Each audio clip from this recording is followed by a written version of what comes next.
Pada saat ini saya akan melanjutkan bagian yang kedua dengan judul Pendeta Dr. Kaimus Broni di mata Pendeta Berton.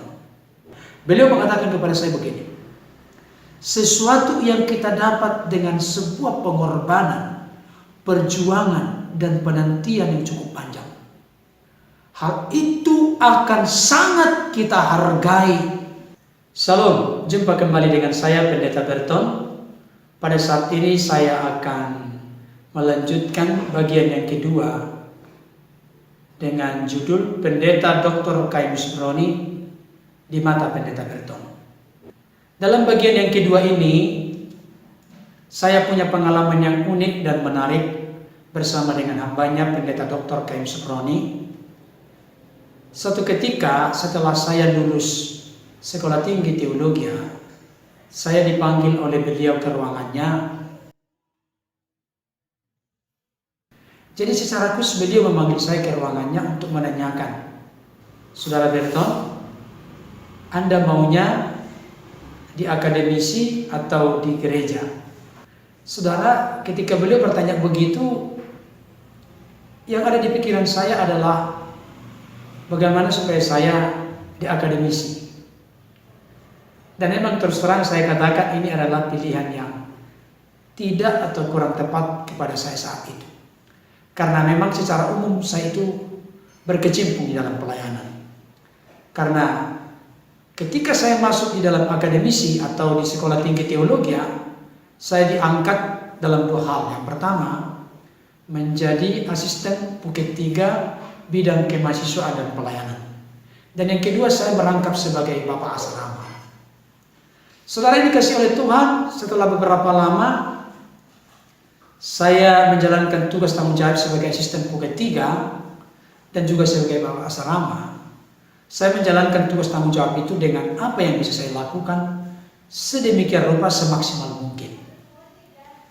Tetapi sesudah itu, saudaraku, berlangsung beberapa lama, saya dipindah lagi untuk menangani pelayanan bersama dengan teman-teman yang lain di pelayanan Mitras El Hasan. Nah, di tengah-tengah pelayanan ini, saya salah satu bagian dari koordinator di bidang ibadah.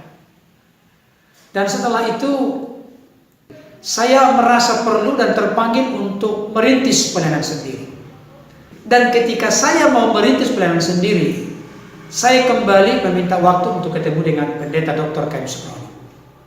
Beliau pun bersedia dan senang hati. Saya pun ketemu di kantornya dan berbicara banyak hal. Saya katakan ke beliau, di samping saya terlibat untuk mendukung pelayanan Bapak, saya rindu untuk merintis pelayanan sendiri, Pak. Dan beliau pun mensupport. Silakan, itu ide bagus, Pak Berton. Dan saya pun sangat senang.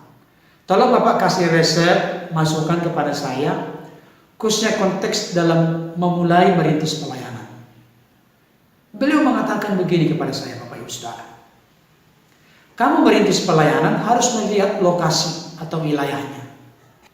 Jangan sampai kamu membentuk pelayanan oleh karena meskipun saya susah menderita dalam dunia, jangan juga kita jadi orang yang tidak bijaksana. Beliau mengatakan kepada saya, pilihlah lingkungan yang tepat. Jangan sampai misalnya di sebelah kiri itu rumah, di tengah-tengah kamu buka pelayanan, di sebelah kanan rumah. Maka ini kurang pas, kurang tepat saran dari beliau.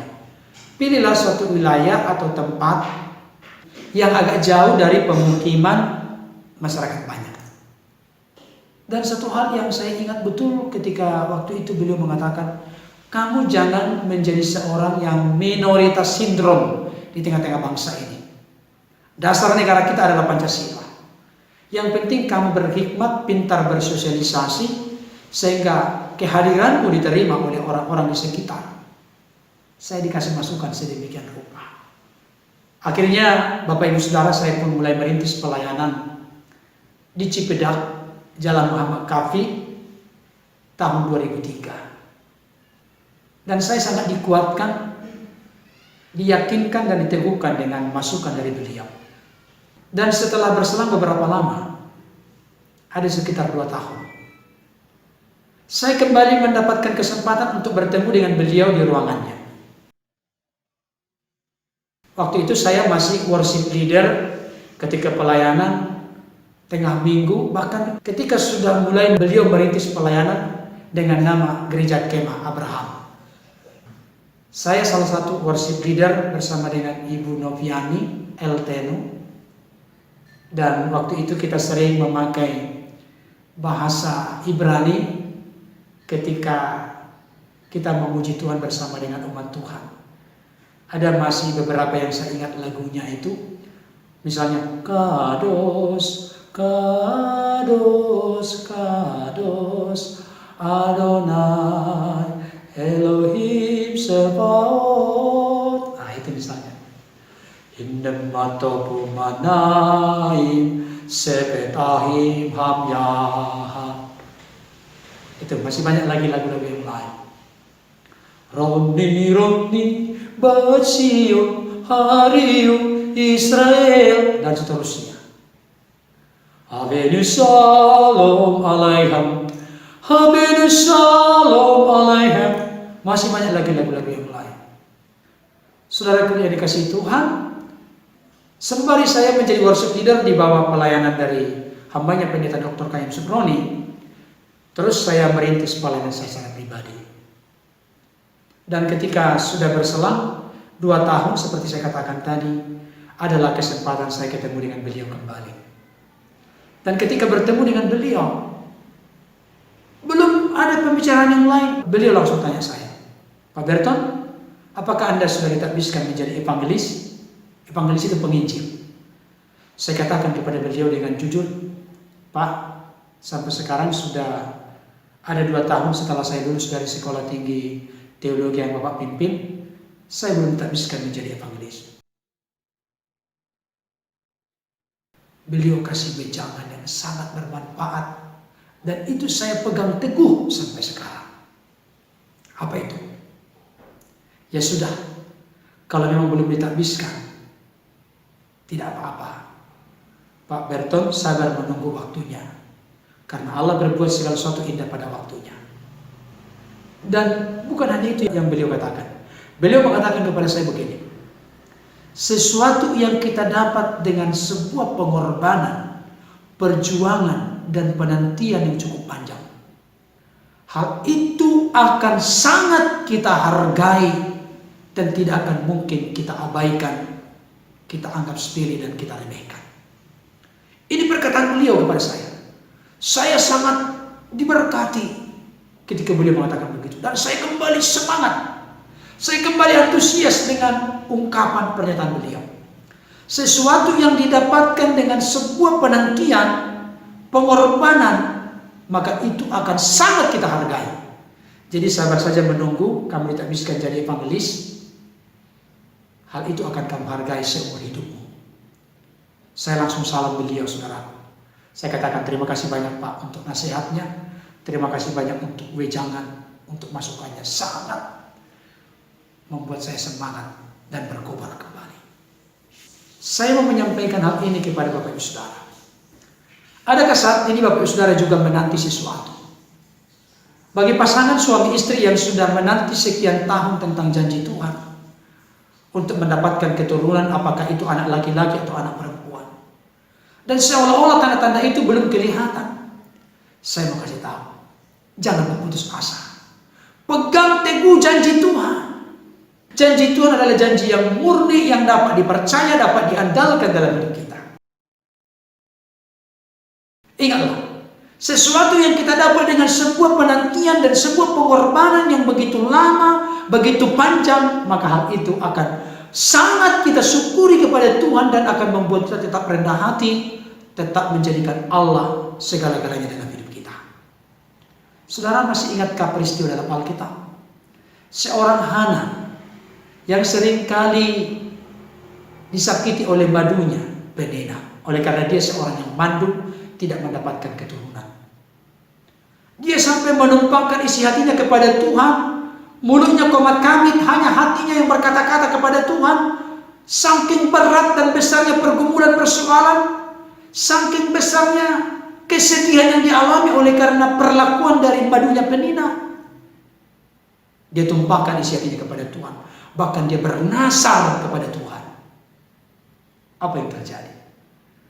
Sesuatu yang dia dapatkan dalam penantian yang lama, dalam pengorbanan waktu berdoa tulus, sungguh-sungguh tumpahkan isi hati kepada Tuhan. Maka pada akhirnya Tuhan Maha mendengar, Tuhan Maha baik, Tuhan Maha kuasa. Yang tertutup kandungannya dibuka oleh Tuhan. Itulah kitab Wahyu berkata, jikalau Tuhan yang menutup pintu, tidak ada yang bisa membuka. Tetapi sebaliknya, jikalau Tuhan yang membuka, tidak ada satu kuasa di dunia ini pun yang sanggup menutupnya. Itulah yang berlaku dalam kehidupan seorang Hana. Tidak ada perkara yang mustahil bagi Tuhan. Dan tidak ada yang mustahil bagi orang yang percaya kepada Tuhan. Apa yang terjadi dengan Hana? Maka akhirnya dia melahirkan seorang anak bernama Samuel. Dan Samuel adalah hamba Tuhan yang sangat mengasihi Tuhan seumur hidupnya. Jadi sesuatu yang kita dapatkan dengan sebuah penantian dan pengorbanan, hal itu akan menjadi sesuatu yang besar di dalam rencana Tuhan. Bapak Saudara masih ingat dengan Zakaria dan Elizabeth? Siapa itu? Orang tua dari Yohanes Pembaptis. Mereka adalah orang yang bersih hidupnya, orang yang takut akan Tuhan, orang yang melakukan apa yang berkenan kepada Tuhan. Tetapi mereka juga tidak mempunyai anak. Tetapi dalam sebuah doa Zakaria ketika dia menjalankan tugas sebagai imam besar, dia pun berdoa. Pendek cerita, Elizabeth pun mengandung. Akhirnya lahirlah seorang bernama Yohanes Pembaptis. Bapak Saudara tahu siapa Yohanes Pembaptis? Orang yang dipersiapkan oleh Allah untuk merintis kedatangan Sang Juru Selamat, Yesus Kristus Tuhan. Saudara, sesuatu yang kita dapatkan dengan sebuah penantian, dengan sebuah pengorbanan yang begitu panjang, yang begitu berat, percayalah, akan sangat kita hargai dan syukuri mendalam kepada Tuhan. Dan yang kita dapatkan itu akan berdampak, bermanfaat besar bagi orang lain. Dan ini menjadi pegangan saya sampai sekarang. Ada banyak yang kita nantikan sekarang. Misalnya seperti pembangunan tempat ibadah. Sekarang sudah sampai pembangunan itu membuat hebel sampai sopi-sopi. Dan atapnya sudah kita buat. Belum diplester, belum diaci, belum dipelafon. Saya ingat betul dengan apa yang dikatakan oleh hambanya, Pendeta Dr. K.M. Subroni. Allah berbuat segala sesuatu indah pada waktunya. Saya percaya pembangunan ini juga akan selesai tepat waktu Tuhan. Tuhan akan cukupkan dengan caranya yang ajaib, dengan kuasa yang sempurna, dalam waktu yang tepat menurut waktunya Tuhan. Saudara dikasihi Tuhan, jangan menjadi kecewa dan pahit hati kepada Tuhan.